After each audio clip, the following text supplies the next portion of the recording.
today I am answering the most often asked question I get on this Avalanche, and that is, how in the world did I mount a rooftop tent onto the bed of an Avalanche?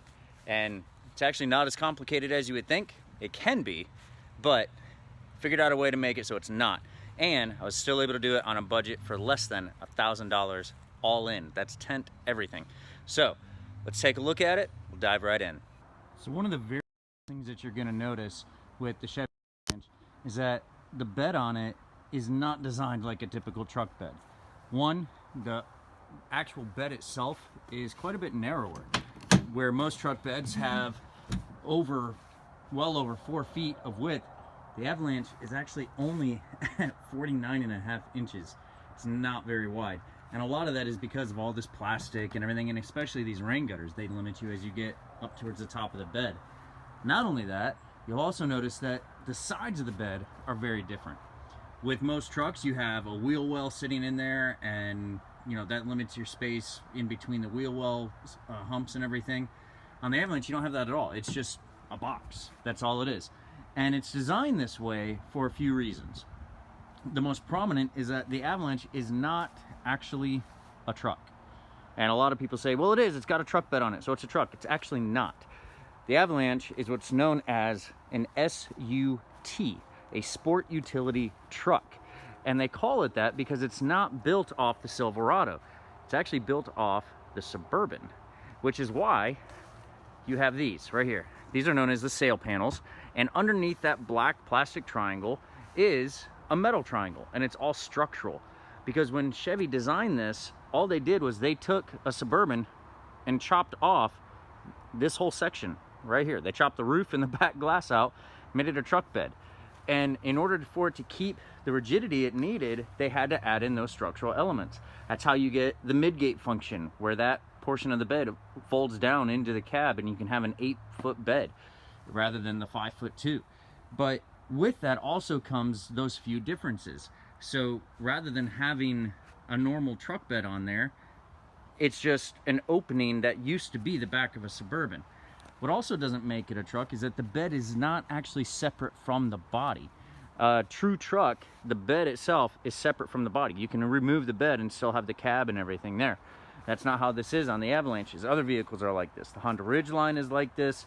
The Hummer H2 that has that little teeny tiny bed on the back of it is like this. They're not truly trucks. They're what's known as an SUT, a sport utility truck. And it's because they're based off of an SUV, not an actual truck. But part of that also means that you get some cool features. Like on the Avalanche, you get the midgate.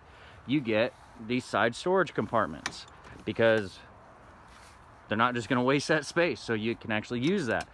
But what that means is you don't have some of the capabilities a typical truck bed has. You don't have the post in the bed walls at the rear and at the front in order to be able to put in accessory racks and all that type of stuff. You're limited there. You don't have the capability to really be able to clamp things down because this is all just plastic, and that can easily break if you put too much weight, you know, on it with a rack and everything. So what can you do? Well, you're left with a couple options. One is to build a custom rack. One that, you know, you take and you remove these corner handles and you build a base plate and you're running DOM up and then you tie it into the roof somehow or whatever, and you can do different designs. And there's a few out there that have done this that it looks phenomenal. It looks really, really good. And I'll be honest, I'm hoping one day to be able to do that, because when you have a custom rack built that way, you're still able to take the bed panels off, all that kind of stuff. But I'm on a budget. I'm on a pretty tight budget. I don't make a whole lot of money, so you know I have to be careful on how I spend that, and I don't want to go way over budget on a build. So I had to think of something else, and that is where the other aspect of the Avalanche bed really comes in handy. So when GM designed the Avalanche bed, they wanted to make it so that you could have a weatherproof storage compartment to where you could leave the back glass in, lower the midgate down, and have a weatherproof bed that's 8 foot long. They wanted to make it so that you could completely open everything up, including the back glass if you wanted to. They wanted to make it so that you had a tonneau cover, but not just a typical tonneau cover.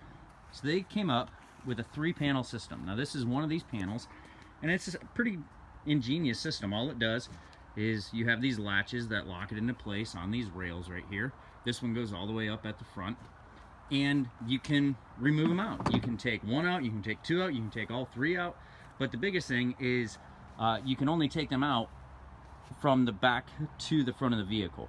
So you can't have the rear one in and have all the supports you need like you would if you took the other ones out. You can do that, but it kind of becomes a hassle. But the beauty with this is that they designed these panels. I mean, you can see these are pretty thick.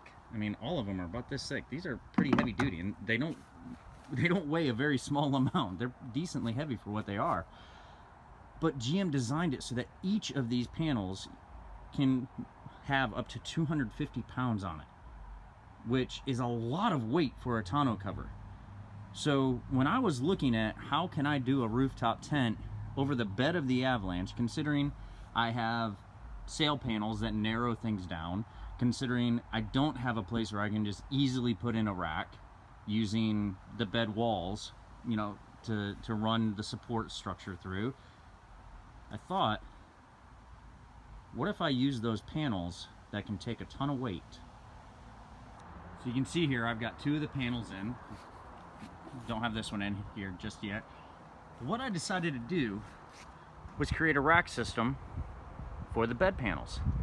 This is a set of Yakima 48-inch round bars using their Q-Tower system. It's their older style system with Q30 clips. What this means is I don't have to drill into the bed panels. I don't have to make any holes or anything like that in it. And I have a rack system. So let me show you how this works a little bit on this other panel. So all it does is it sandwiches itself to the panel. And this is just like their system works on the roof of the car or anything like that.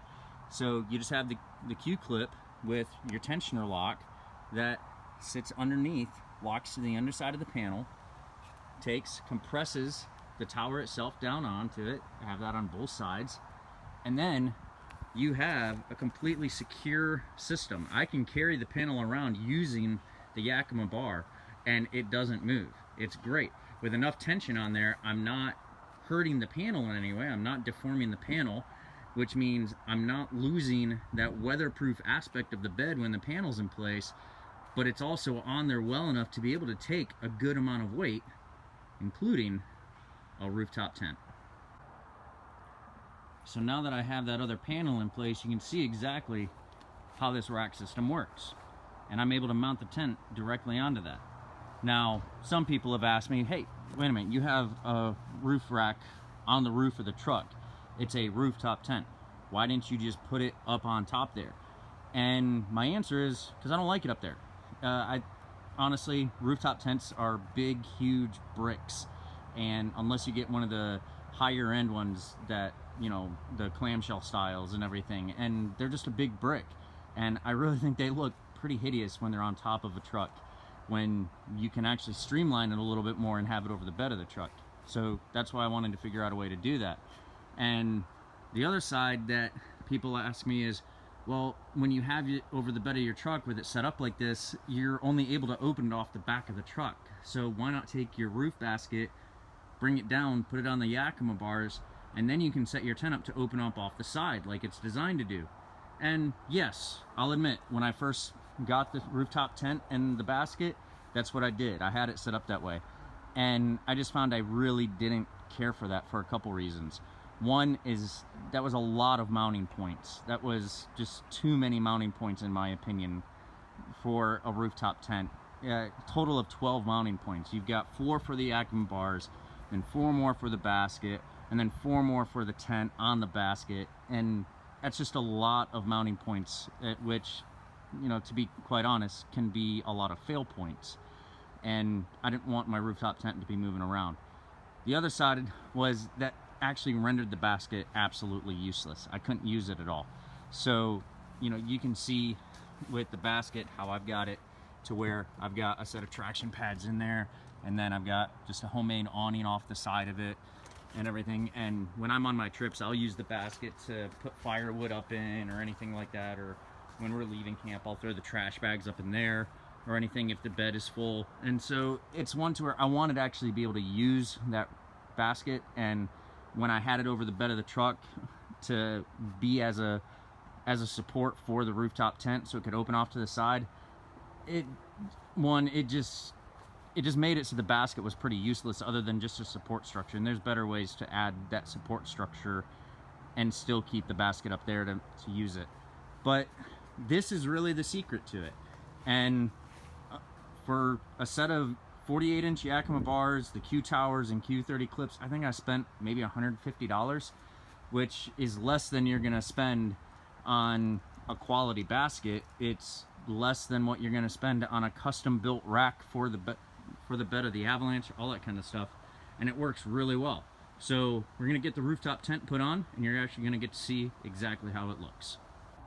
And there it is. The tent is put on, and show you how it's done real quick. So just like any mounting system, all it uses is a set of bolts running through that aluminum channel that come down to run through a metal plate, and then you have your nylocks on there, and it's all just tension driven.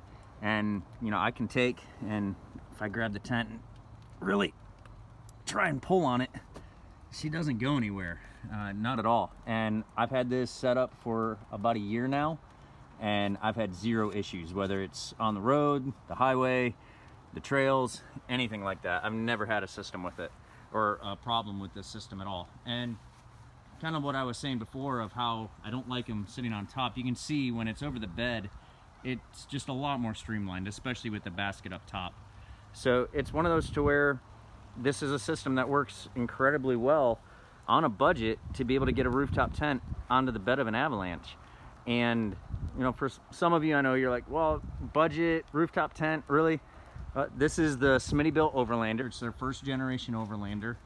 They just came out with a second generation of it, and this cost me off Facebook Marketplace $750. It had been used one time. It's in excellent shape. The person had all the hardware, none of it rusted or anything like that. They took really good care of it. The tent itself is in perfect shape. There's no rips, no holes, no tears, nothing on it. And like I said, for $750, yeah, that's a lot for a tent. But for a rooftop tent, that's not very much at all. And then, like I said, add in the Yakima bars and the Q-Tower system. I got that off Facebook Marketplace as well. I spent $150 on all that. I'm in the whole thing for $900, and you can't even get a brand new Overlander for that price. You know, you can't get a new Smittybilt Overlander tent for that price. So I have the entire setup for less than the cost of what one of the lowest priced rooftop tents is going to be. And this is a great system. It works really well, and I highly recommend it. So hope this helps y'all. And I know this video has been a long time coming, but it's one to where I just kind of got around to finally doing it and showing you how the whole setup is done. So thanks for watching. Hope it helps, and always remember, take the roads less traveled.